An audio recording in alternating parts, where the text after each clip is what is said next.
गौतम बुद्ध दास। बाचस्पति महोदय, आज मिशन शक्तिर कथा दांडरे पड़ी हाटरे गड़ुछि। हजार हजार महिला आज गांधी मार्ग रे बसिछंती। 60,000 रु अधिक जो माँ माने दिने लोकंकर जीवन जीविकार कथा बुझुथिले आज सेमानंकर जीवन जीविका विपन्न होइछि। महिला सशक्तिकरण क्षेत्र में ओडिशा गोटे मॉडल राज्य भाव में परिगणित होइछि। माननीय पूर्वतन मुख्यमंत्री समय रे जो 70 लाख महिला तांकु सशक्त करबा पई एसएचजी माध्यम रे संगठित करा जाइथिला। से पिरामिड आज भुसुड़िया को बसछि।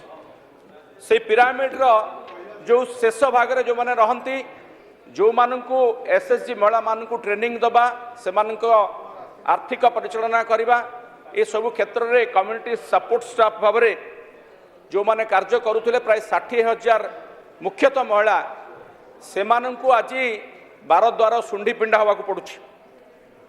मैडम आपण जानिछंती एनआरएलएम गाइडलाइन अनुसार मिशन शक्तिर ए माँ माने 2011 मसीह काम करुथिले।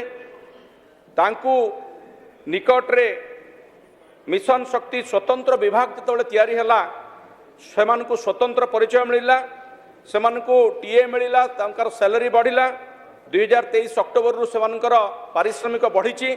किंतु पारिश्रमिक बढ़िया परे आमे जहाँ जानिलु जे केंद्र सरकार और राज्य सरकार मिसिकरी से पारिश्रमिक बहन करुले।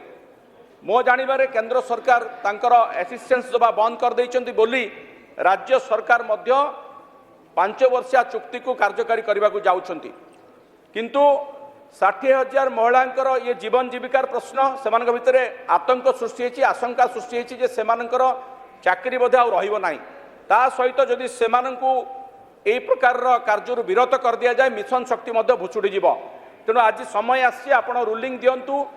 एटी माननीय मंत्री उपमुख्यमंत्री अच्छंती से विभाग सी मध्य विचार करंतु।